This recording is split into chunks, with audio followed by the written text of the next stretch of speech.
यह कहानी है रोहन की, जो एक छोटे से शहर में रहता था। पढ़ाई में औसत, खेलों में पीछे और जीवन में कोई खास उद्देश्य नहीं। लोग उसे अक्सर कहते थे, तुमसे कुछ नहीं होगा। लेकिन रोहन के भीतर कुछ खास था, जिसे वो खुद भी नहीं जानता था। अपनी असली ताकत। रोहन हर दिन अपने स्कूल जाता, लेकिन उसका मन कहीं और होता। उसे अपनी क्लास में बैठना बोझ जैसा लगता। एक दिन उसकी रिपोर्ट कार्ड आई, फिर वही औसत नंबर। उसके माता पिता निराश हो गए। रोहन की माँ ने कहा, रोहन तुम अपना भविष्य खराब कर रहे हो, कुछ तो फोकस करो। रोहन ने कहा, मुझे समझ नहीं आता मैं क्या बनना चाहता हूँ, शायद मैं किसी लायक ही नहीं हूँ। एक शाम रोहन अपने स्कूल के मैदान में अकेला बैठा था। तभी उसने एक पुराना किताबों का बंडल देखा। उसमें एक पन्ने पर लिखा था, हर इंसान के अंदर एक छिपी ताकत होती है, उसे खोजो और दुनिया बदल डालो। यह पढ़कर रोहन के मन में सवाल उठे, क्या मेरे अंदर भी कुछ खास है? रोहन ने तय किया कि वो खुद को खोजेगा।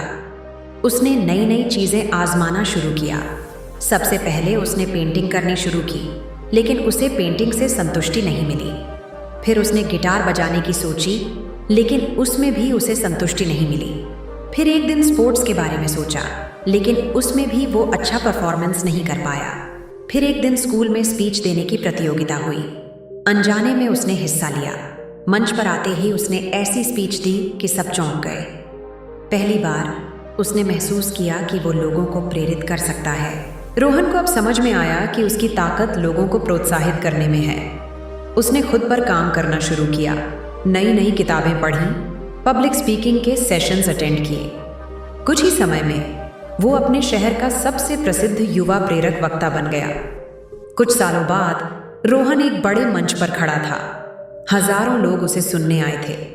रोहन ने कहा, हर इंसान के अंदर एक छिपी ताकत होती है। अगर मैं खुद को पहचान सकता हूं तो आप भी कर सकते हैं। बस अपनी यात्रा शुरू करने की देर है। तो दोस्तों, असली सफलता खुद को पहचानने में है। जब तक हम अपनी ताकत नहीं समझते, तब तक हम अपनी पूरी क्षमता तक नहीं पहुंच सकते।